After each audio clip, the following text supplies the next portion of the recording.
Yo, what's going on, y'all? This is Marcus Rosa, aka Mazuma TV, back at y'all with some more boxing talk, man. I hope everybody's having a blessed, beautiful, positive, productive night. I hope you had a great day overall, man. I'm back at y'all with some more boxing talk, man. We're gonna be speaking about Keith Thurman and him revealing his game plan for Sebastian Fundora and exactly what we believe his chances are in pulling off the victory. Then we're gonna be talking about Terence Crawford recently being targeted by police in his hometown. Then, of course, we're going to get into some open boxing topics. You feel what I'm saying? But before we get into that, if y'all could please hit the like button on the way in, that'd be very much appreciated. We on the road to 4K. We well into the 3,100 mark. About to hit that 3,200 mark in due time. Shout out to the nation and the mob for making this possible. See what I mean? Shout out to everybody that's in the building thus far. I already see a couple comments. Shout out to the boy Goodfella in the building. What up? Yasir Ali, what up? He said, who you got between Bam and Martinez and Abdullah Mason versus Sam Noakes? I have Bam defeating Martinez, and I have Abdullah Mason pulling off the stoppage against Sam Noakes. I honestly believe that both of them will be stoppage victories. You know what I mean? I just think that Bam's on a totally different level from Martinez, just to keep it real. I watched a few fights on Martinez. I didn't really see anything, that Martinez does that Bam hasn't necessarily seen before, or something that he can't necessarily neutralize. So I got Bam stopping him. I'll get more into details as the fight gets closer. Abdullah Mason and Sam Noakes on the other hand. Like I said, if Abdullah Mason makes this if he makes it a difficult fight, it'll be a difficult fight. You know what I mean? I think that Sam Noakes is very dangerous at close range. Seems like he got heavy hands, good finishing ability. And he likes to brutalize his opponents. I think if Abdullah Mason uses that reach that God gave him, along with his, in my opinion, superior boxing ability in comparison to Sam Noakes, I think that, he could box him, put his punches together, and ultimately break down and stop Sam Noakes in the mid to late rounds. Shout out to the boy Yasir Ali. Good fella. He said, I pressed the button already. Shout out to the boy. Shout out to my boy Goodfella for supporting the channel, man. Y'all go ahead and do the same if y'all haven't already. RC, what up? What's going on, brother? How we feeling? How we feeling today? Coffee Plant, what up? My boy just pop in at the beginning of the lives and then dip off, man. That boy be busy, don't he? Shout out to the boy Coffee Plant, man. That's a day one supporter right there. Pagapati, he says, Crawford is locked up. No. From the information that I received, he is not locked up. He was actually let go shortly after that incident, but we're going to speak about it regardless, because I ain't going to lie, man, that's a very, very unfortunate situation. You know what I mean? I feel how I feel about it. We definitely going to talk about it, though. You feel what I mean? As a matter of fact, we can speak about that first, to be honest with you. Because I feel like that just needs to be addressed. G Tatted Up TV, what up? I'm feeling well, bro. I can't complain, man. Yeah, I mean, life just life, and you feel me? But we chilling, we maintaining as always. We chilling, we maintaining. That's all that matters. You know what I mean? And I'm ready to get my week started. You know what I mean? A lot of people don't look forward to Mondays, but I do, because it's another day to continue to perfect my craft and get the show on the road. You feel me? Teach, what up?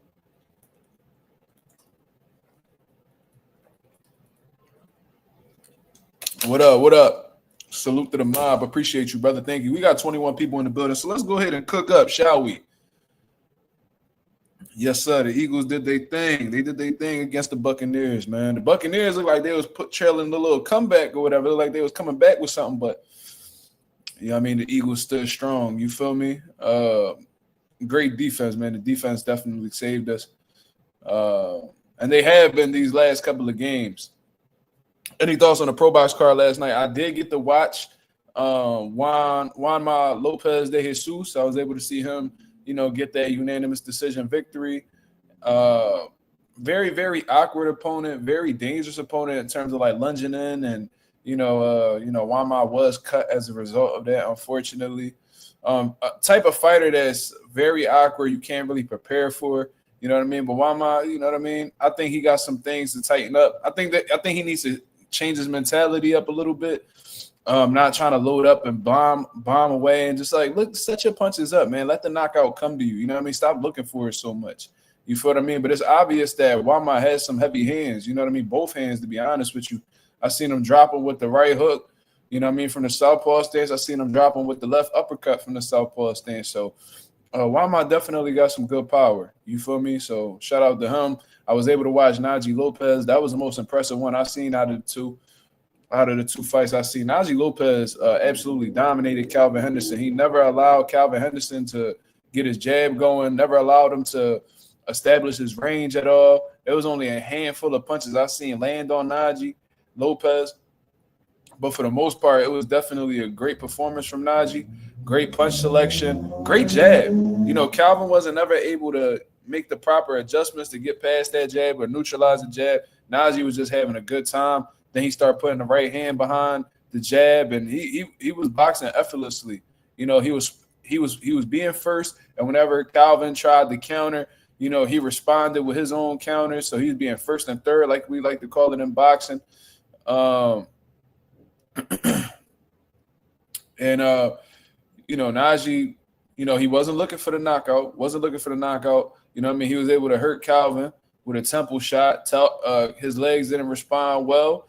And he was pretty much defenseless on the ropes, in my opinion. I think that they would have let it go on further than Calvin really would have got put on a highlight reel. So I thought it was a great stoppage from the ref. And Najee Lopez is somebody to talk about, man. I seen clips of him, but this was the first fight that I watched in like its entirety, and I was able to see some good things going on with him. I like how he varies his shots up top. He punches through the guard. He punches around the guard. He sets up that body. He places that left hook to the body very well. So Najee Lopez got some potential, man. Goodfella says this is a reason why police ran down on Crawford like that. Look at the news and around us and see how our people act. What do you mean by that, Goodfella? Can you please elaborate? Could you please elaborate on that? I'm kind of confused. I don't want to respond to that unless I really know what you're saying. I want to give you the benefit of the doubt. I need you to elaborate on that point you just made, brother. But we definitely going to talk about this Terence Crawford situation. You feel what I mean? Shout out to ESPN for, coming out. J Cash, what up? Chris Maldonado, what up? What's going on? It's the Puerto Rican parade out here in Philly, man. So if y'all hear the loud music and the loud engines and shit like that, it's because they celebrating Puerto Rican parade, bro. That's all that is. So don't mind it, y'all. It's been absolutely insane since this early afternoon. Yeah, I mean, it did calm down a little bit, but the people is definitely out here and they showing how proud they are to be Puerto Rican. Yeah, I mean, shout out to my Puerto Ricans out there. Oscar de la Pase, what's going on, brother? I hope everything is well with you and yours, man. All right, good fella. I'll give you the benefit of the doubt. That's a shitty ass take that you having right there, my brother. The fact that you are comparing Terence Crawford, who one of the biggest figures in Omaha as of right now, and trying to justify him being, harassed in all honesty, based off of the fact that YNs is out here wilding and killing, and people are scared of us. How scared are they of him if they went out of their way to pull him over? That don't sound like somebody who's particularly scared of Terence Crawford. If they're going out of their way to provoke you, if they're going out of their way to harass you, if they're going out of their way to put guns in your face for no apparent reason whatsoever, I don't know if that's somebody who's necessarily scared of you. That sounds like somebody who's looking to scare you. You feel what I mean? So I don't really understand that take at all, good fella. It seemed like you are trying to justify why Terence Crawford got pulled over. He said they probably didn't know that it was Crawford. Yo, good fella, let me ask you something. Is Omaha a big city? I want to ask you that. Is Omaha a big city? And if you don't know, I'll just let people in the comments answer that. Is Omaha a big city or is it a small city? I want to see something real quick. I've been well, Oscar. Thank you, man. I want to ask people in the chat. We got 19 people.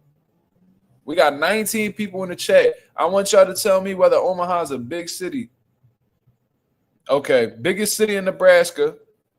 Goodfellas said, nah, it's a small spot. Okay, so this is your words. You're saying that this is a small spot. Jay Cash went on to, put his comment in the situation. He said, biggest city in Nebraska, but not a big city by any stretch of the imagination. Okay, cool, because I'm from a big city, right?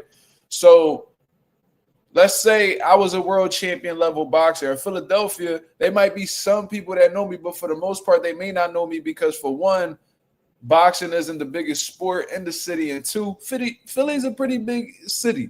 You feel what I mean? Terence Crawford is from a small city in Nebraska. It's big for Nebraska, but small overall, right? I think that's safe to say. You mean to tell me that Terence Crawford got streets named after him? He done got multiple keys to the city. They just had a citywide celebration yesterday because of his win over Canelo Alvarez. And you mean to tell me that them same police that was probably patrolling the fucking parade didn't know that that was Terence Crawford that they pulled over? Are we serious right now? I don't buy into that. I don't buy into that. As small as that city is and how they don't have many influential figures. Like you could probably name that football team that they know him for. Warren Buffett, Terence Crawford. Come on, y'all. Come on, y'all. You mean to tell me that as small as that city is, them fucking cops don't know who Terence Crawford is? You think they didn't know that that was Terence Crawford when they pulled him over? Come on, dog. I don't believe that shit at all, bro. That shit was very, very and the timing was just crazy. This nigga just had the whole city was celebrating him.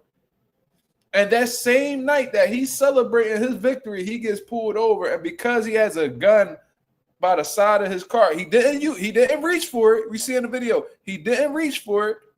He didn't have it in his hands, anything like that. Somehow that warranted the police to put the burner to his face.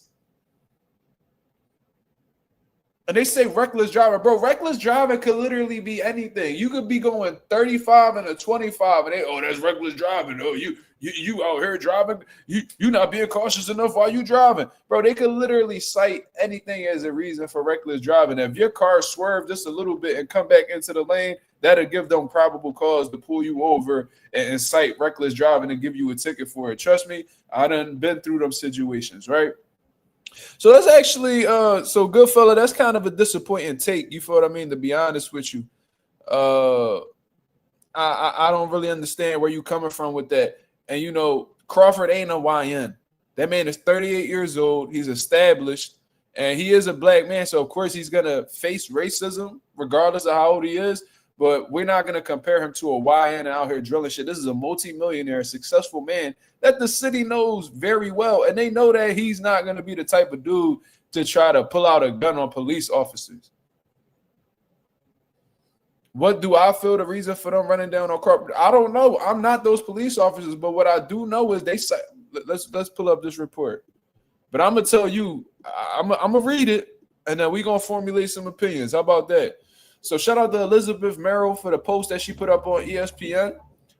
This took place in Omaha, Nebraska. It says, Omaha native Terence Bud Crawford, the newly crowned super middleweight boxing champion, received a traffic ticket.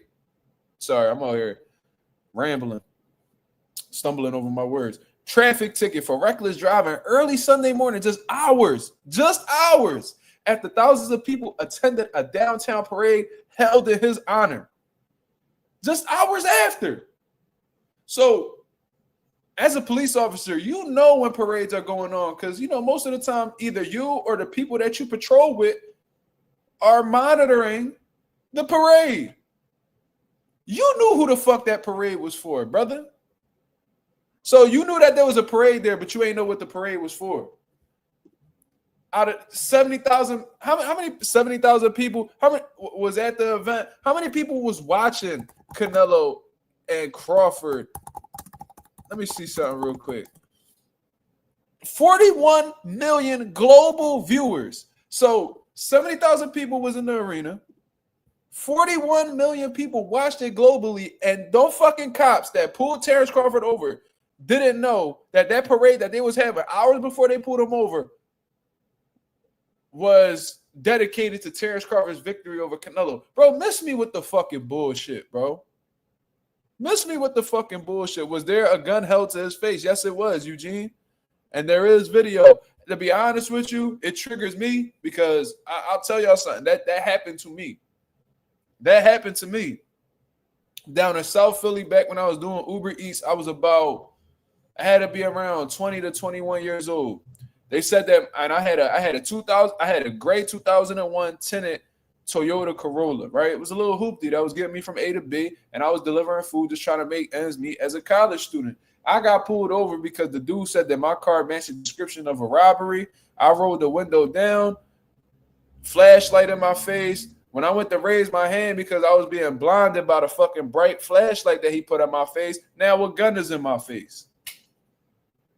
Now a gun is in my face. A fat, bald-headed Asian dude with a fucking gun to my face for no apparent reason whatsoever, just because my car matched the description of a robbery that took place in that area. But once he saw that I had food, that I was unarmed, had food in my passenger seat, and literally didn't have anything to do with that situation, they let me go. Now, looking back on it, I wish I'd have sued that fucking rat bastard, but I don't even want to watch the video in all honesty because it brings me back to that time. And I ain't gonna lie, as a 21-year-old, this only happened about 6 years ago. That was a very triggering situation for me. And to be honest with you, I might have been even younger. I can't really recall. I know I was down 8th and Jackson in South Philly. I was pulled over right next to a bar. I went like this, and the dude was so fucking scared, he went and pulled his fucking gun on me. He could have took my life right then and there. And I would have been another unarmed minority that would have been gunned down by cops for no apparent reason. And they would have been mentioning my name with the fucking, all the other unarmed black and brown people that were innocent and killed by scary ass police officers. But anyways, let's continue on with this. So yeah, man. So y'all mean to tell me that 41 million people watched it? I'm assuming some of those people was watching from Omaha, right? Those cops know that a parade is taking place in their city to show love to a big figure in the city. They pull him over. They don't recognize his bud. Is the nigga that black that at nighttime they couldn't figure out who he was? Was that what the fuck it was? Man, miss me with the bullshit. So anyways, let me see. After received a traffic ticket for reckless driving early Sunday morning, just hours after thousands of people attended a downtown parade held in his honor. Omaha Mayor John Ewing and Police Chief Todd Schmadeter, I don't know how to pronounce that last name. Police Chief Todd said in a statement Sunday that they had ordered a review of the traffic stop and that Todd has authorized an internal affairs investigation. Now, if a police chief is doing this, it's probably because their fucking officers was out of order. That's just my assumption, because if they're launching an internal investigation, something ain't right. Something ain't right. Just I don't think that they will go that far as to launch an internal investigation. Let's keep it real. Them cops, they like to stick together, man. You know what I mean? They like to give each other the benefit of the doubt. You know what I mean? They like to let a lot of shit slide. It'd be hard for these motherfuckers to suspend police officers. And when they do get suspended, they get suspended with pay. So if the fucking police chief is doing an internal investigation, something went wrong. I'm going to just say that. The statement said officials were aware of the video circulating on social media regarding a traffic stop involving Crawford. An Omaha police spokesman told ESPN on Sunday that the video circulating is from a cell phone from someone inside Crawford's vehicle and that Omaha police have not released video. According to the statement, police stopped the vehicle that they said was driving recklessly shortly before 1:30 a.m. While speaking to the driver, the statement said an officer saw a firearm in the driver's side floorboard. 4 people in the car were ordered out of the vehicle at gunpoint. So because they saw a firearm on the driver's side floorboard, that warranted the fucking police officers to pull guns on the people that were in the car. Now, they could have easily just told him to keep his hands up. They could have opened the car. They could have easily confiscated the weapon that they had seen at plain view and went about their day. You feel what I'm saying? And what fucked me up is, and I'm gonna go back to the main point. Y'all don't know that's Crawford. Y'all don't know that that's Crawford. The driver later was identified as Crawford. You don't fucking say. I don't think he needed an ID to be identified as Crawford. That's just me though. Who was cited for reckless driving. One passenger, a member of Crawford's security team, was also found to be carrying a illegal firearm. Police said all occupants are legally permitted to carry firearms. So that's why they had no choice but to release him. The statement said a police supervisor and lieutenant responded to the scene at Crawford's request. Shout out to Crawford for knowing his rights as a civilian, man. Because a lot of people don't know that you could request a supervisor. You know what I'm saying? And that's probably why things went, went pretty smooth after that, because they probably recognized that their police officers were out of fucking order. They was a bit excessive. You know what I mean? And to be honest with you, they were out of pocket. So I'm sure that's why, shortly afterwards he was released. Crawford, who turned 38 on Sunday, cannot be reached. As if he wants to talk to fucking ESPN about that traumatizing situation. But Nebraskans have been celebrating Crawford for the past 2 weeks. That's another thing. Nebraskans have been celebrating Crawford for the past 2 weeks following his unanimous decision victory over Canelo Alvarez. With the win, Crawford became the first male boxer in the 4-belt era to be undisputed champ in 3 weight classes. So y'all mean to tell me that niggas in Nebraskans, been celebrating this nigga for 14 days straight, and y'all don't know that that's Terence Crawford in the vehicle?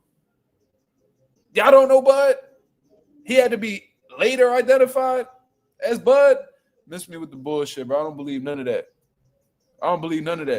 Ain't no way. That city's so fucking small. They don't have that many popular figures. So if they have one, people are going to know who the fuck it is. Hold up, y'all.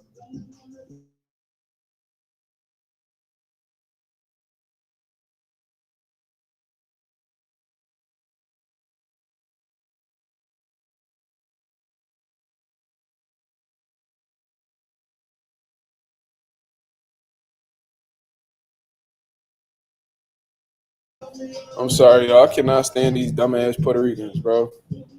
Jesus Christ. Yeah, and that's what I'm saying, Anonymous. No way the cop didn't know who that was. You know what I mean? Anonymous says, I hope that internal investigation is thorough. I would love to know if that cop has a pattern of this shit. Man, listen, usually when them type situations happen, it's happened before.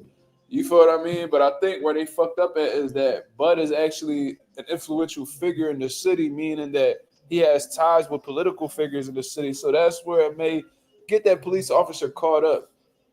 I gotta move because of this dumbass music. Fucking dumbass Puerto Ricans, bro.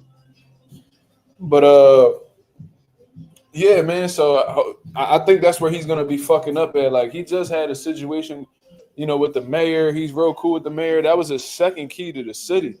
So I don't think, and plus what Bud is doing for the fucking community and things of that nature. In terms of doing nonprofit organizations for the city, and really helping the kids out, being an influential figure on the youth. I could really see this going left for that police officer or the police officers if there was more than one in that situation. So, yeah, man, it's hard for me to believe based off of what this article is saying in itself, and based off of the facts that we currently have. 41 million people watched the fight. The Nebraskans have been celebrating this victory, celebrating Bud for 2 weeks straight. Had a parade for him yesterday. And hours after the parade, y'all pull him over and put guns in his face as if, he's like a suspect in a crime. They was? How you know? They told you? Oh yeah. They was fighting yesterday too. Yeah, it looked like they escorting them up. They always fighting outside that bar, yo. I need to go ahead and jump into one of them jumps. But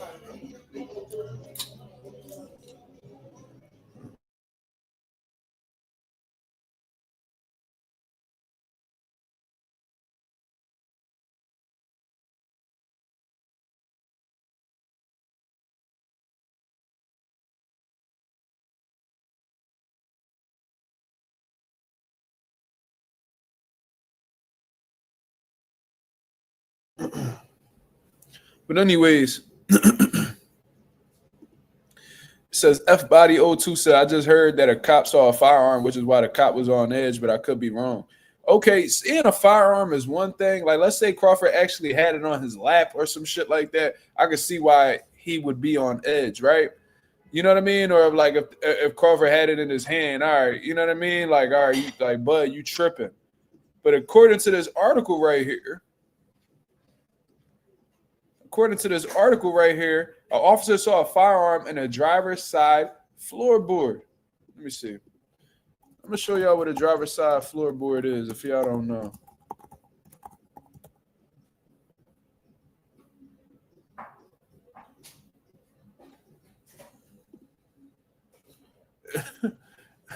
I mean, I don't really gotta show y'all a picture, but it's literally the floor of the car, like where the gas and the brake is at. So you mean it's like it wasn't even within his reach for them to even be pulling guns? Like I said, they could have easily been like, okay, we see a gun. You know what I mean? Can you please step out of the car? Blah, blah, blah. Like if they pulled it, like I don't think they necessarily had to point the gun at him. You feel what I mean? Like I thought that was a bit excessive. They put handcuffs on him and all. Like I mean, if they detaining him, I've seen people detained without being put in handcuffs, though. You know what I mean? That's what makes me think that it's a bit excessive. And I ain't gonna lie. Like I know people that are police officers, and we had conversations before, and they said that, you know, whatever they arrested celebrities and shit, like they like a lot of cops will brag on like arresting celebrities and things like that because it gives them some type of clout. You know what I mean? It gives them some type of attention. You feel what I'm saying? So it could be something like that. It could definitely be something like that, man. You feel what I mean? And look, we seen motherfuckers who, you know, done pull knives on cops and all types of shit, and they leave this motherfucker scot-free without a scratch on him. Peacefully arrested after shooting up buildings and schools and shit like that. But Terence Crawford got a fucking gun on his floorboard. He got a gun on his floorboard. With not even within reach of the gun, and they over here trying to put guns in his face. I don't know, bro. I feel like as police officers, and I hear this all the time, you do what you got to do in order to de-escalate a situation. And I feel like a lot of these cops who was lame-ass niggas in school, you know what I mean, getting nuggies and getting swirlies and motherfucking toilet bowls and shit like that, I feel like they're the ones who, you know, take it upon themselves to be police officers, and now they want to flex their authority. They want to flex their power. You know what I mean? Eugene Pearson said, you think it's because he black? I mean, it's a possibility. It's a possibility, Eugene. I mean, we don't really know exactly what the situation is. The only people that really know the reason is the nigga who did it and God. You feel what I'm saying? So I can't really say whether he did it because he was black or not, but it is leaving some, it is giving racism, just considering the circumstances. Like I said, I'm going to reiterate my points once again. It's hard for me to believe that y'all don't know who Terence Crawford is. And since y'all knew who Terence Crawford, they said later identified as Terence Crawford. They knew who Terence Crawford was. This man, like I said, he had multiple keys to the city. The city's a small city in itself, so everybody know everybody. You feel what I mean? So you mean to tell me that them cops, when they pulled that man over, they didn't know that it was Terence Crawford, somebody who was just being celebrated hours before by the whole city? And them cops may have been very possibly patrolling that parade where they were celebrating Terence Crawford. Like, it just don't make sense to me. And because they may have very well known that and they went out of their way to use excessive force, in my opinion, on him, it can show some underlying racism. And if it does come out that this was like some racist shit or that cop does have some racist tendencies, I would like to see Terence Crawford sue the shit out of that police department for putting him in a situation that may have traumatized him. Fuck that. I'm traumatized. Y'all were out of line. Y'all was excessive with the way y'all handled that traffic stop. And I need to be compensated. I hope he does. Or I hope that police officer get fucking fired. You feel what I mean? And I'm sure he had a body cam on. That could be publicly. You can request that to be. I'm sure those are open to the public. If you request that, you know, that'll end up being revealed.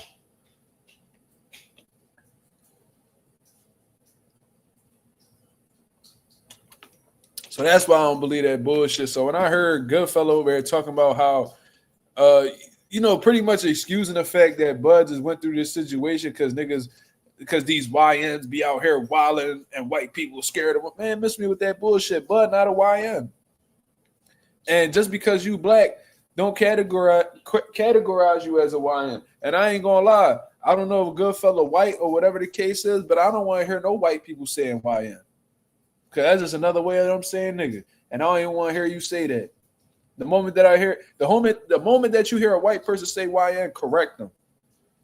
You ain't about to be finding no loopholes on how to say nigga and get away with it. What YN stand for? Exactly. You shouldn't be saying this. Shut the fuck up. You feel me? Did absolutely the most. See, them type cops, bro, they don't need they don't need those jobs. They need therapy. Why are you such a lame ass nigga? That's what them therapists need to be asking them weirdos.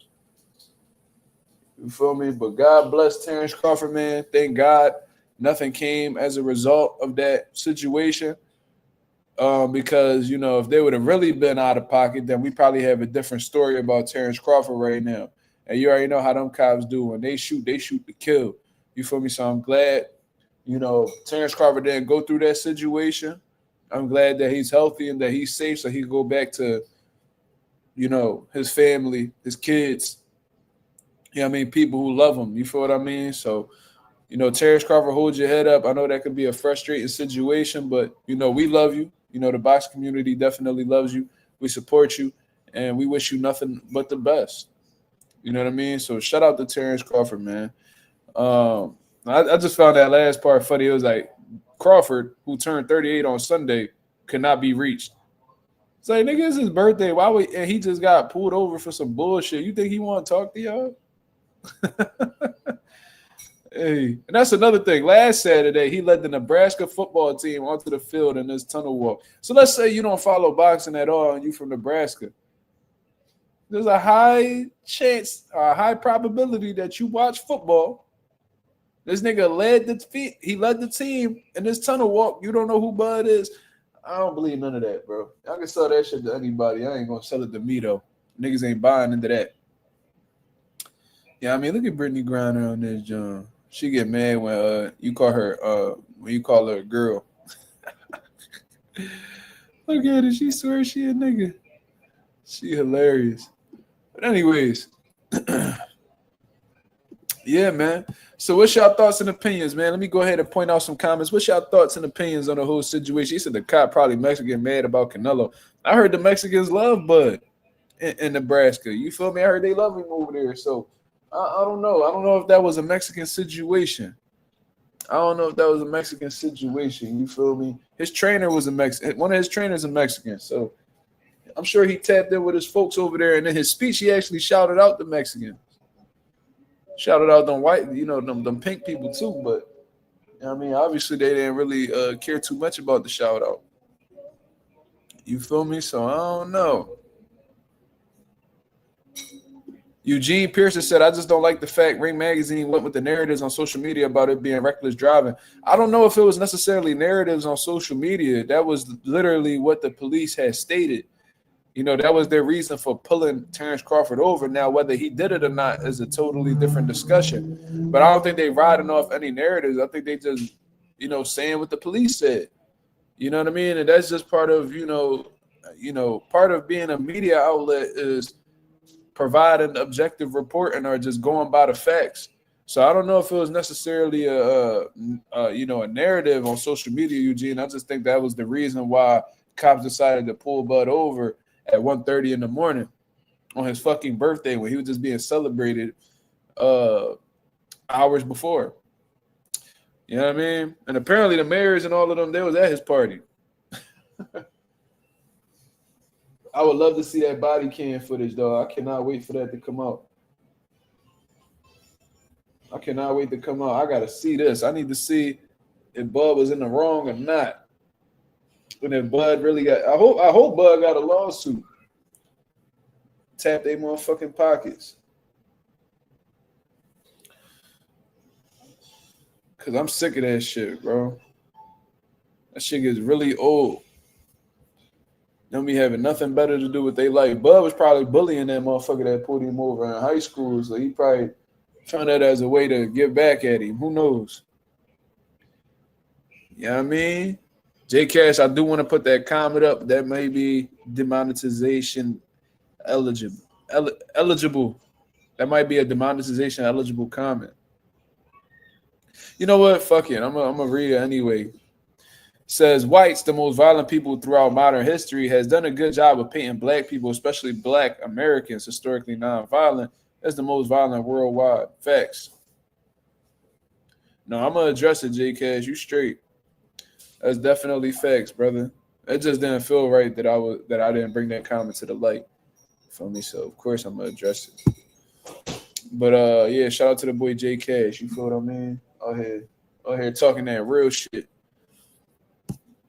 Man, they love to do that. They in control of the media, so you know they the ones that are able to convince people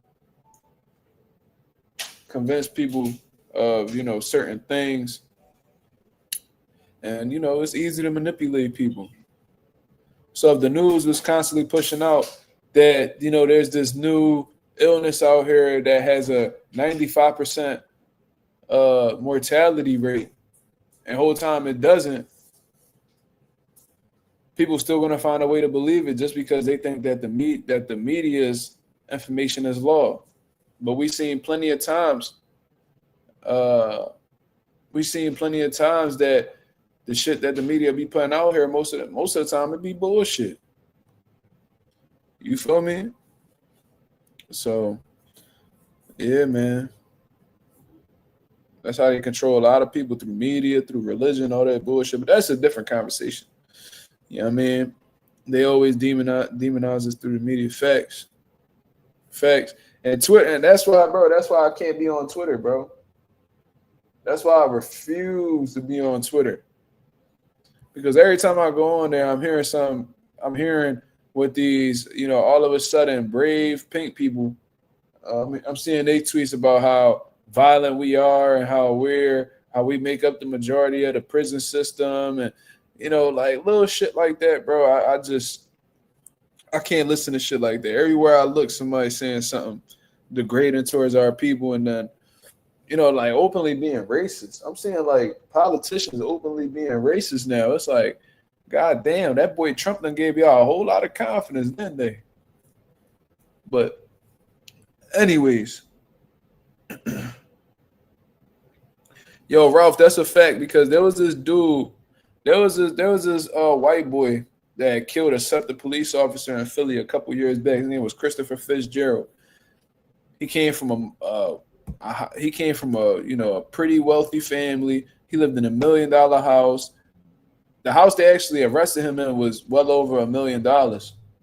And, looked like a typical white boy. You know what I mean? Had that like dirty brown hair. You know what I mean? Had the little Bieber cut and shit like that.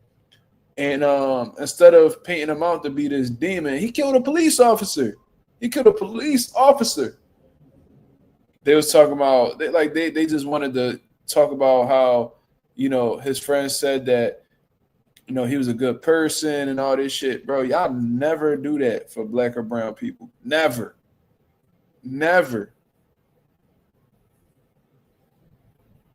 Yeah, they say he did. They were saying all types of stuff like that.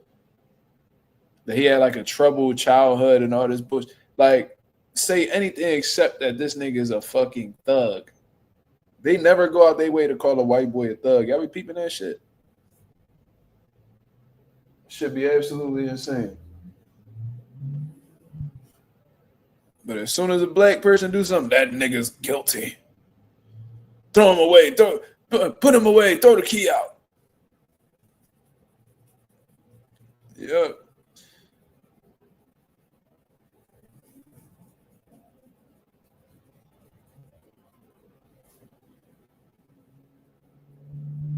Yeah. They're not releasing them mugshots, or they taking their time with the mugshots because, they don't fit the narrative they trying to push. But yeah, man, shit crazy. Y'all did that to Bud, bro. As influential as he is in the city, as much as he's done for the city, how much he's contributed to the youth. He bringing recognition to y'all city name. Ain't nobody was talking about Omaha before Bud came around.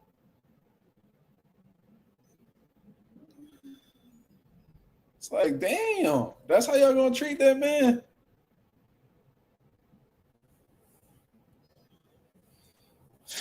I don't know, man. It is what it is. What else can I say?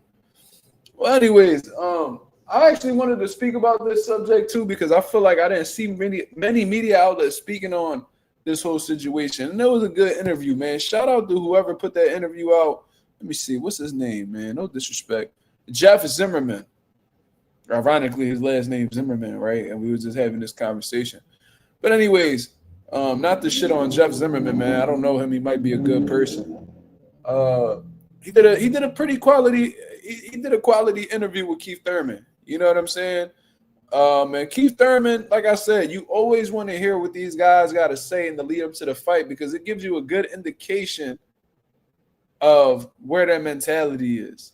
You know what I mean? What they think about the fight, how they view their opponent, whether they overlooking them, they're giving them respect, or they, you know what I mean, maybe a little nervous before the fight and stuff like that. And Keith Thurman has always came across as a confident individual.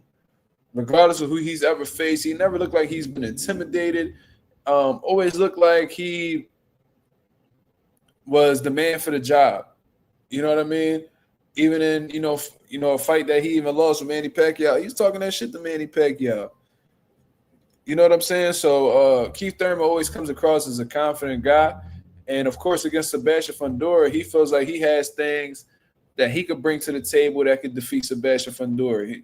His punching power, his lateral movement, his experience. You know what I mean? And he cited some things, and we just gonna hear exactly what Keith Thurman got to say, and whether we believe him or not. Now, I know a lot of people in the chat have been saying that they think Sebastian Fundora is gonna stop Keith Thurman. I'm one of them. I do think he's a little bit in over his head. I do think he's a bit in over his head, and considering the things that he's going up against with Sebastian Fundora and the problems that he has, within himself, it's going to be a tough out and definitely an uphill battle to climb. Anything can happen in boxing, but I do think that a lot of the odds are against him in this situation. But I want y'all to hear exactly what Keith Thurman has to say about this fight. U.S. media guys to maybe get a hold of you back then before your Brock Jarvis fight. You took care of business then, and now you're fighting for a world title. Talk about that. I mean, this is where champions belong, baby. At 36 years old, I mean, what am I going to do, taking the easy route? I was hoping to actually get the Zoo fight this summer. That was the whole reason why we went to Australia. I mean, besides the fact that it was the first fight offer that I got that paid dollars after my injury, my bicep tear in 2024. So, with no proposals on U.S. soil, what am I to do? I'm a yes man. I take the fights that are presented to me. I was presented with Brock Jarvis. Yeah, it looked like Keith Thurman running on a treadmill, yo. It's definitely some type of cardio. I was happy to go over there. This is not the sport of boxing. This is the world of boxing. And so it's amazing, man. The child in me, the little boy in me who first laced up his gloves at 7 years old was happy to go overseas and to showcase my skills and talent and to be in front of those Aussie fans. And I was hoping to build up a great fight with Tim Tszyu that summer. I agreed to fight him in Australia, but his management team opted this summer to take the rematch clause policy against Fundora. Maybe they didn't like the power that they saw on display over there. And no, I don't think that's necessary. I don't think that's what it necessarily was, Keith. I just think that Sebastian Fundora just made the most sense because it was for a world title. You know what I mean? They had success in the fight prior to the cut, so they probably felt like, yeah, this is a winnable fight and it's for a world title. And most likely, he probably got paid more with Fundora than he would have got paid with you, considering that, Fundora is actually a champion. I'm assuming, the pay might have been a little bit better. So I don't think it was necessarily because you punched on Brock Jarvis. Like Brock Jarvis, I don't think, no disrespect to Brock Jarvis, but I don't think anybody looked at him like he was anybody significant in the 154-pound division. If anything, that boy was light work, and you knew he was light work. So, okay. Aussie land. So they thought they were going to have an easier fight, and clearly it was not. And so with Zoo out of the picture, Thurman's a big thinker when it comes to the world of boxing. And I'm ready to do great things, always anticipating the next move. You got to see, boxing is like chess, you got to watch how the pieces move on the board, and you got to analyze them before you attack. And I was presented with the world title shot. How could I say no? I think this is a great fight to do here, to do now. All right, you said, how could you say no? You were just given a world title shot. I mean, so I guess you could say the same thing for Tim Tszyu. How could he say no? It was a world title shot. Of course, Fundora wants to upgrade his resume with somebody of my caliber, with my stats. Even though I'm moving up from the welterweight division, his resume is not quite, he doesn't have the plethora of elite names on his resume. So I'm pretty sure his team said, let's get Thurman now. Let's do it. He's 36 years old. He's a lot smaller than my guy. My guy's strong. He dominated Tim Tszyu. They got to be rolling with that momentum. They got to be rolling and steaming, believing that they have the greatest fighter right now at 154. So I actually agree with Keith Thurman. You know what I mean? Considering like the cherry picking and avoiding that Sebastian Fundora has been doing lately, I do think they looked at Keith Thurman and was like, yo, let's take this fight. This man, 36 years old. He only got one loss on his record. You know what I mean? He's inactive. He's a former unified champion at 147. This would be a good name to add to the resume. I definitely see what Keith Thurman's seeing in this situation, and I'm glad that Keith Thurman is aware of that. You feel what I mean? I definitely see where Keith Thurman's coming from.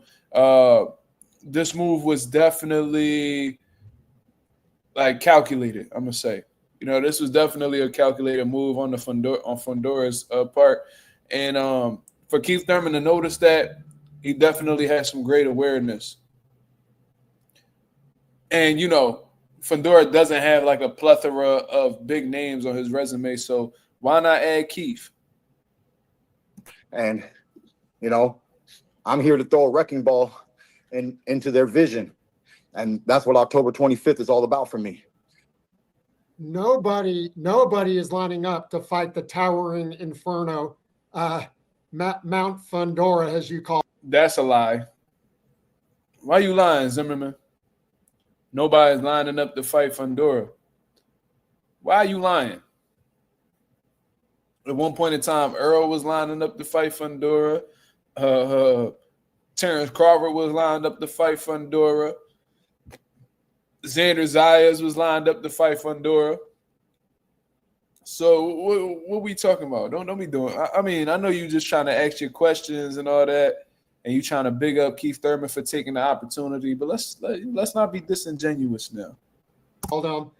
And here you are, man, Keith. You've had bad luck. You've had inactivity. You've had injuries. And you got a lot of naysayers out there as well. That drive is undescribable. And I'm going to say this, and this ain't me just trying to be a contrarian to Jeff's comments and stuff like that. I think there's a difference between naysayers and people that just bring the facts to the table. You know what I mean? They're able to formulate opinions based off of the facts. Now, naysayers are people that, you know what I mean, just going out their way to just tell you that you can't do shit. You feel me? And they might not even have, some factual shit in front of them. They just doubting you. You know what I mean? They just critical of you. They don't really give you a particular reason. They just doubt you. Now, there's people that are actually being objective. And when you look at what Keith Thurman has been going through in his career in terms of the inactivity, him being up there in age, not being acclimated to 154, the wear and tear that he's built up, you know what I'm saying? These are all big reasons as to why they may feel like he's at a disadvantage against Sebastian Fundora, who is a full-fledged 154, a 6'6" 154, who, you know what I mean, we might not think much of his skill set and stuff like that, but I'm under the impression that, you know, he's getting better. He's getting more confident. He has momentum behind him. He's active. He's youthful. I don't know of any wear and tear on Sebastian Fundora. So it seems like there's one that's on the incline and there's one that's either stagnant or on decline. You feel me? So I don't know if we would necessarily call them naysayers. I think that these are people that are, you know, taking everything into consideration, the facts, bringing the facts to the table, and formulating an opinion based off of the facts. You know, the funny thing is most people don't know ish about boxing. You know what you've seen of Keith Thurman. You don't know Keith Thurman. I've been in the ring with world champions since I was 16 years old. I'm talking about Jeff Lacey, Winky Wright, Antoine Echols, Chad Dawson, Andre Berto. Okay? I've been living this life. I tell you people all the time, you watch this, I live this. You keep watching this, I keep living this. The Sean Porter podcast, they were scratching their heads. They said, when is Thurman going to get old? How old is he now? Is he old yet? 36? When is he going to get old? I age like fine wine. You know, knowledge is power. Knowledge is power. And that's what I'm bringing into the ring. It's not just my one punch, Keith one-time Thurman power, but it's the knowledge of the sport that I know Fundora has not seen. Tim Tszyu does not exude boxing IQ. He's a tough guy. He's a rough guy. And that's probably why he was wanting that Tim Tszyu fight so bad. Because he's like, oh, this nigga's a moron. He's just a tough guy. He ain't got no IQ. I could stunt all over him because I'm the smarter fighter. So that just pretty much revealed why he was so willing to take that Tim Tszyu fight. you made him stop. You made him quit. You hit him with a 1-2. You put him on his butt. I understand. I understand you're feeling yourself right now, Fundora. But like I told the people, oh, he's been stopped before. He's been rocked before. He's been dropped before. And when I get my hands on him, he's going to remember what it felt like to be in a bad place, to be in a bad situation. I'm always waiting for that next fight. I'm always waiting for that next contract. Kiefer sounding very confident, like he's seen Brian Mendoza do it, so why can't he do it? You know what I mean? He probably looking over the situation like Brian Mendoza ain't one time. You know what I mean? Like he not the superior fighter to me. I got popped just like he got popped. They call me one time for a reason. I can knock him out if Brian Mendoza knocked him out. Like, what are we really talking about? And, he's making it clear that Sebastian Fundora may very well be scarred from that situation against Brian Mendoza. And he feels like he'll be able to bring back that prior trauma once he gets his hands on him. So, keep sounding very confident. But as soon as they sign it, in my heart, in my mind, they don't even know that they've already made a mistake. Like Ali said, I'm going to show you how great I am. At 36, I told you guys this is the comeback of Keith One-Time Thurman. That's what 2025 is all about. And now I'm doing it, and I have an opportunity to prove it come October 25th. What's it going to take, Keith, to knock down that tree, man? Hold on, y'all.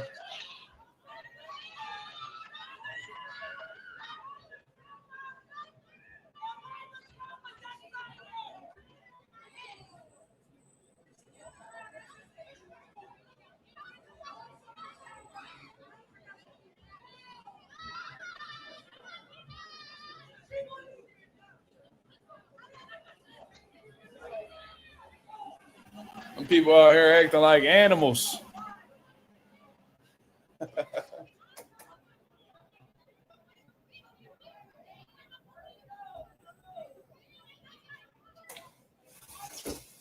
just be a whole lot of yelling and not enough hands being thrown. That's just my opinion.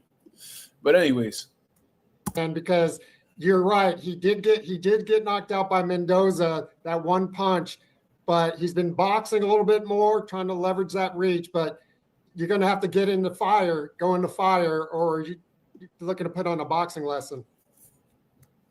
good question. He's pretty much asking, "What the fuck is your game plan?"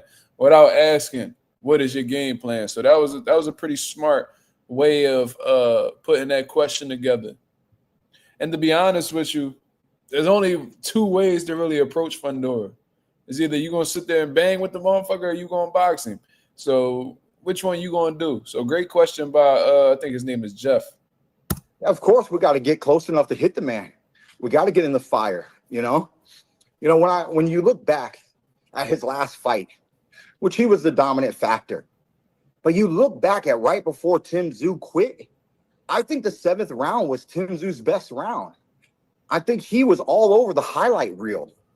Left hook, boom. Overhand rights, boom. Because Fundora has a old bad habit of letting people get too close. He's comfortable on the inside when people theoretically believe he should be comfortable on the outside. And we all know boxing theory, okay? His head might be up here. At least his chin is down here, people, okay? At least his head might be up here. I might not get a temple shot, but at least his chin is down here.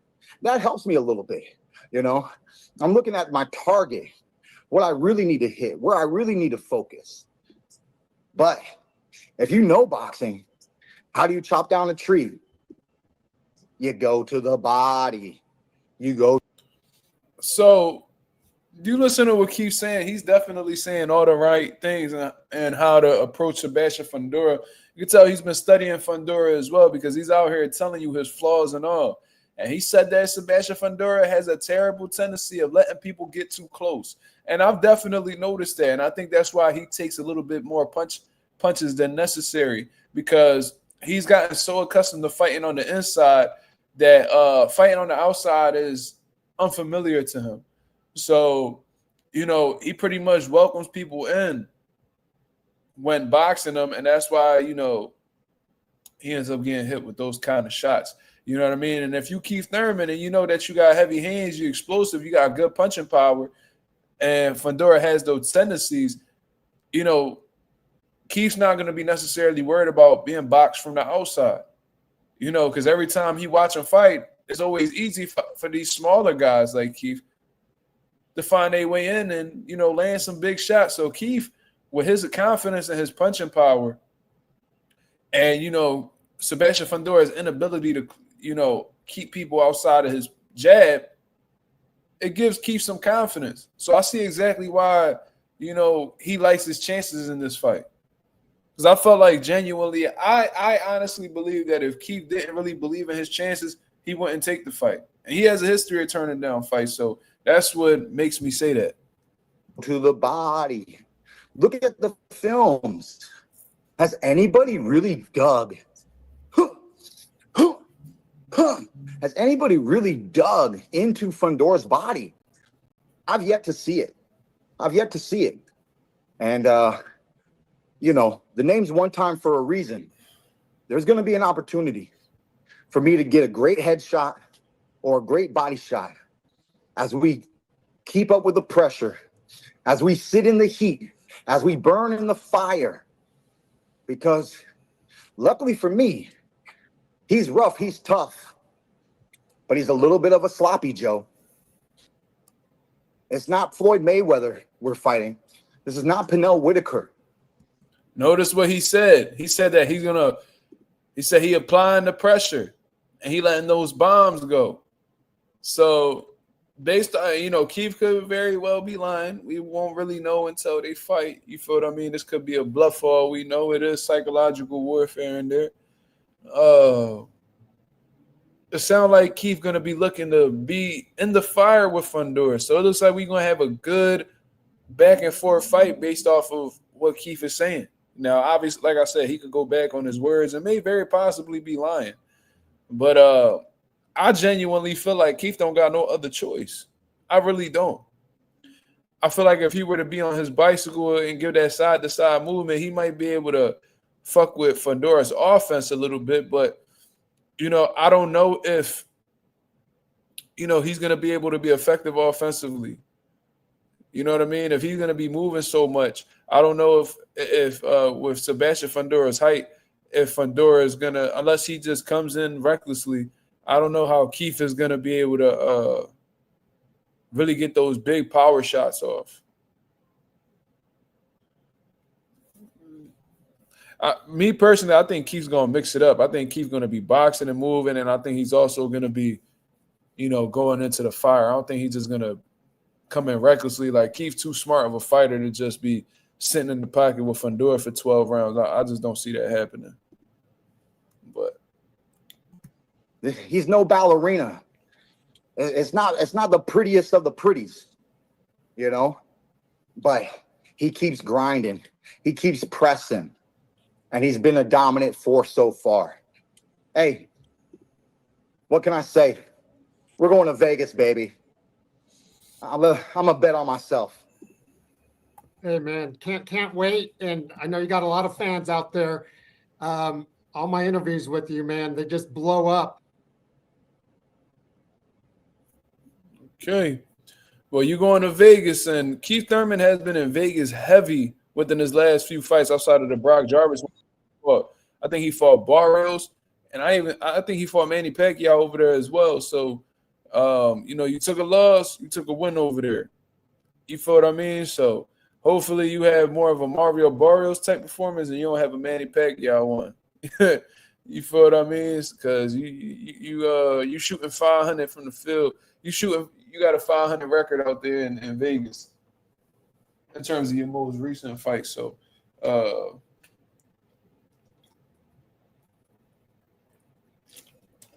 we'll see.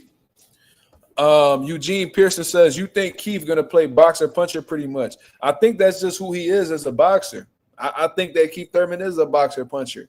I think he's shown that historically, consistently throughout his career.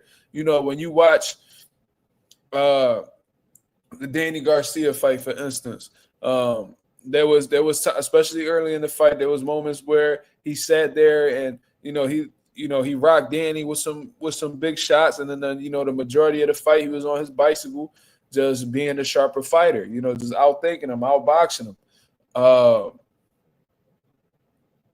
With Sean Porter, there was moments where he had to sit there and punch with Sean Porter. He was able to land the harder, cleaner shots. And then there was other moments where, he was on his bicycle just running Sean Porter into punches and turning them. So Keith Thurman is, by definition, he's definitely the definition, in my opinion, of a boxer puncher. You know what I mean? So, of course, he's going to bring those elements to the fight with Fundora because that's just who he is as a fighter. You know what I mean? Like, if you are like a pure counter puncher, and you going up against any type of style, there's going to be moments in the fight where you show your counter punching ability. So, yeah, I think Keith is definitely going to be boxing, and I think he's definitely going to be letting his hands go as well. But Anonymous actually brings a great comment to the chat. He says that Keith looking to let those power shots go at close range, but how do we know Keith power is like that at 154? Brock Jarvis ain't convincing at all. And yeah, to be honest with you, Brock Jarvis, he's not a 154 for one. And based off of what we've seen in his career, he doesn't have the best punch resistance neither. You know what I'm saying? So I don't know if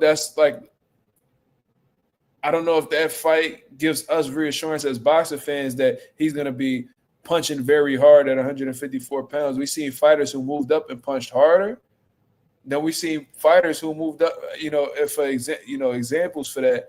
I felt like Terence Crawford power got better, from 135 to 147. He always had respectable power, but I do think that his finishing ability, his punching power, I think took a turn for the better.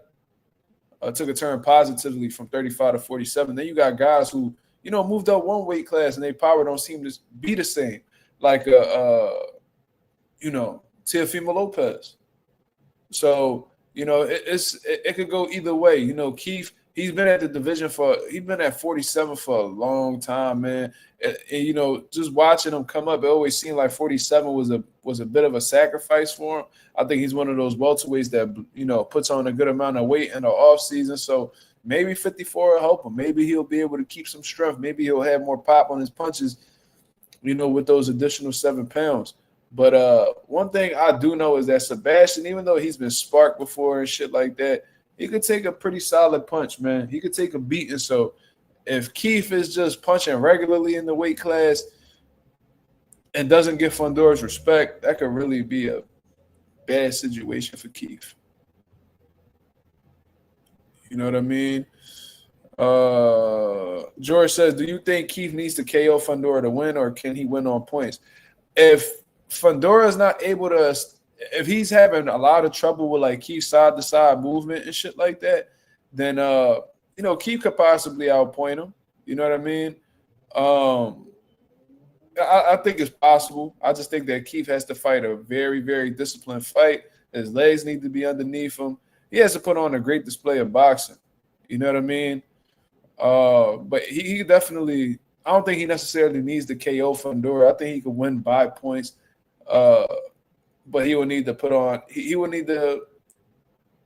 a great performance in order to do so, in my opinion. And you know, like Keith, you know, he got good movement and shit like that, but there's always points in a fight where he gets hit with a good body shot and always reacts negatively. I've seen him get hit on the chin and not react so positively neither. So I don't know. Keith got good boxing ability, but he always seemed to get caught with shit. So I don't know. I think he's gonna have to fight I think he's gonna have to perform very well to outbox Fundora and win on points. It's gonna be very difficult to do. Ralph said, and we don't know how his body is gonna hold up over the course of rounds at 154 and his older age. If he uses his legs, how will they be as the fight goes on? Yeah, because you know, considering his age and inactivity, bro, you know, he might be moving well for the first 4 rounds. Then when you hit like 5, 6, 7, 8, you know what I mean? Them feet starting to look like they stuck in the mud, and you know, all of a sudden Keith's, you know, sitting in the pocket a little bit more because he can't use his legs. That could be an issue. That could definitely be an issue. But Keith, he just sound confident in himself overall, just based off of what he's done in the past. You know what I mean? He said when he was 16, he was sparring Winky, Chad Dawson, Andre Berto, Antoine Eccles. What else? Who else he said? He said a few other people. Like he pretty much trying to say like, ain't nothing that Fundora gonna do that I haven't seen before. So I don't know, man. Keith just seemed confident. You hear his game plan. You know, he's saying that he's gonna be in the fire with Fundora. You know, Fundora got some defensive flaws, and it's easy to cut the gap. You know, not cut, but close the gap against Fundora. And he feels like that's gonna give him plenty of opportunities to land those big shots and possibly hurt Fundora. You feel what I mean? Eugene says Sebastian Fundora is a cash cow, right? I wouldn't necessarily call him that. You know, when I think of guys like cash cows, I'm thinking about guys who, you know, sell big arenas consistently. So probably a Canelo, you know, now I guess you could say Bud, Anthony Joshua, you know, Floyd was a cash cow in his day, Oscar De La Hoya, Gervonta Davis. You know, there's a few people that generate a shit ton of revenue. I don't know if Sebastian's one of them right now. I don't really know if Fundora really got a huge fan base. You feel me? Like I never really seen like a big community for Fundora. So I wouldn't necessarily call him a cash cow. I never heard him doing no crazy numbers or anything like that. I'm sure he got a fan base, but his fan base not really spoken about in the boxing world like Bud fans, Boots fans, Haney fans, Shakur fans, Tiafimo. Well, Tiafimo ain't got no fans. You know, motherfuckers like that. I mean, they not notable fans like the ones I just mentioned. So I don't know. I never even really heard anybody who was like a big fan of Fundora. Is anybody in the chat a big fan of Fundora? It's like people be. I feel like motherfuckers just be tolerating Fundora to be to keep it real. You know what I mean? I think motherfuckers just be tolerating Fundora. I'm gonna keep it 1,000. I even seen like Xander's IS fans. Motherfuckers really don't fuck with Fundora. Is there any big Sebastian Fundora fans in the chat? That's all I want to know. Oh, Teach fuck with Fundora, okay. George said, I never heard anyone say I'm a Fundora fan. Yo, I ain't even gonna lie, me neither. And ain't no disrespect to Fundora. You know what I mean? He an exciting fighter. I'm sure he got fans. But like in terms of like the shit that I hear in my chat, I don't really hear anybody say that they big fans of Fundora. That's interesting. He said, no shade. No, I get you, bro. I ain't take it like that. Yeah, I'm not trying to be disrespectful neither. I'm just being honest. You never really hear too many people parade Fundora around. I don't. This nigga Eugene called him Pandora, like the bracelets. No, Fundora got some good fights, man. Like them two Tim Zoo fights, they was exciting. The Erickson Lubin fight was exciting. I'm sure there's other ones I didn't mention, but he got some good Johns. He got some good ones, bro. He got some exciting ass fights. That Lubin fight was lit. I like that shit, bro. Fundora definitely be there to rumble. Say you a fan of Gabriella Fundora. It seemed like she the better Fundora. I don't know though. You know, women's boxing a little different though. Their competition ain't like men's, but you know. T says hold up. T says that he believes Fundora is the best at 154. Better than Jermell?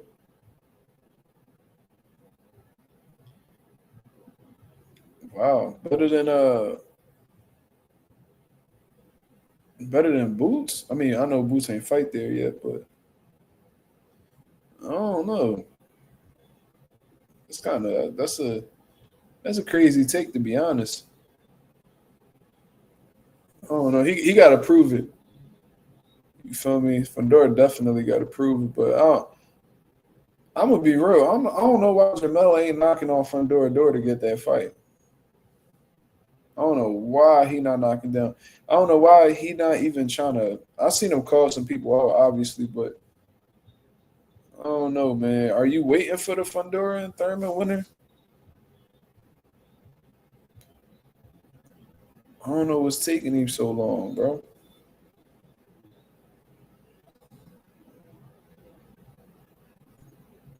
No one can really claim they the best until they beat Jermell.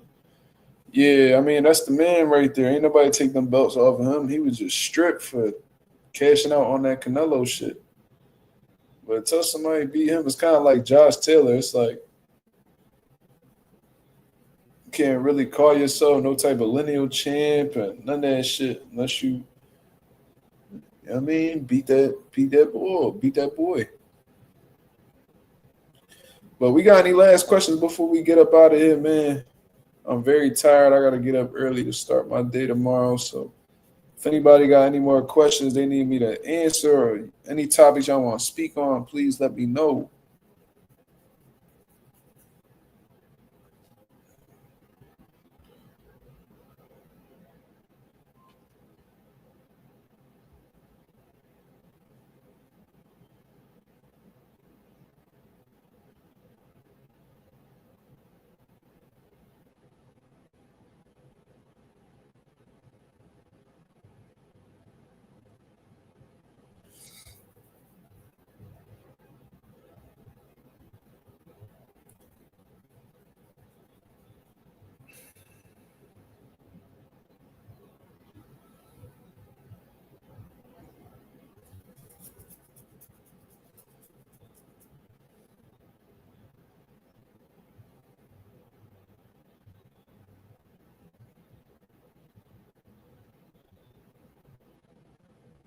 thoughts on. I don't give a fuck about none of that shit, bro. They ain't got nothing to do with boxing, Eugene. I ain't got no. And usually I don't mind doing open topics, but that type shit, I ain't never know who dude was before that whole situation happened. So I don't really feel the need to talk about him now. I'm not into politics, you know what I mean? And even if I was, I wouldn't really care to talk about it. Anonymous said, did you see Carmel going back and forth with Scooter Davis? I seen Carmel write something. I see somebody put a post together pretty much saying that this is like a fight that we need to see in the future. I see Carmel respond to it like there's levels to this, as if like Scooter Davis ain't on his level. Very, very confident words from Carmel, man. He be popping his shit. You know, later I seen him talk back and forth with Zai Quinn when they ran into each other in person. I seen him talking shit to Lamont Roach. Now he popping that shit at Scooter Davis. I didn't hear what Scooter had to say in response. I'm gonna have to look at that. But what I am gonna say is that Carmel just need to take his time, bro. You know what I mean? He need to take his time. He need to get active. You know what I mean? Like, you should be a lot more active than what you is, motherfucker. You need to go ahead and take a page out of Abdullah Mason book. You know what I mean? Get you fights. You feel what I mean? Because if you're relying on Floyd to get your fights, bro, you probably be fighting on his undercards when he doing exhibitions and shit. And you probably going to be doing exhibitions like they did Joanne Ingram. You feel what I mean? So you need to get yourself on a road. You know what I mean? To be real with you, based off of both of y'all styles, man, you better leave Scooter alone, bro. That motherfucker's a grown-ass man, and he punching like one. Carmel, you know, you definitely got a lot of promise. You look like you the future. You know what I mean? But the type of chances you take and how the way you leave yourself vulnerable to counters and shit like that, and how the way Scooter be placing them counters to the body and to the head, man, you better leave Scooter alone. You need some tightening up to do in the defensive area, to be honest with you. You got some tightening up to do, man. You need to, you know what I mean? Because Carmel just be so offense. You don't even be worried about what be coming back.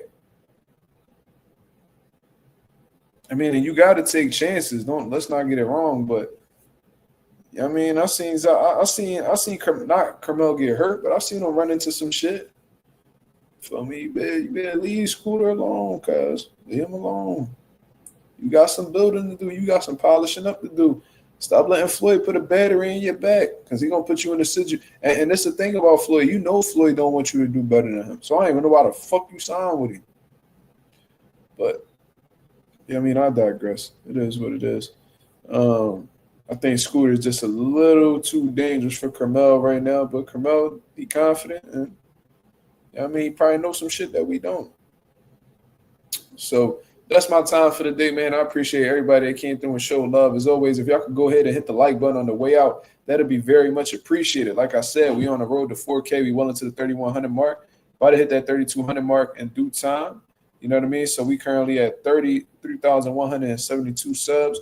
So in 28 more subs, we will be at the 3,200 mark. Thank you guys very much for consistently supporting and showing love as always, man. I'll be back at y'all with another live 10:30. Between 10 to 10:30 p.m. Eastern Standard Time tomorrow to continue cooking up on what's going on in the boxing world. Until then, I hope you have a blessed, beautiful one. I'm up out of here, man. Peace.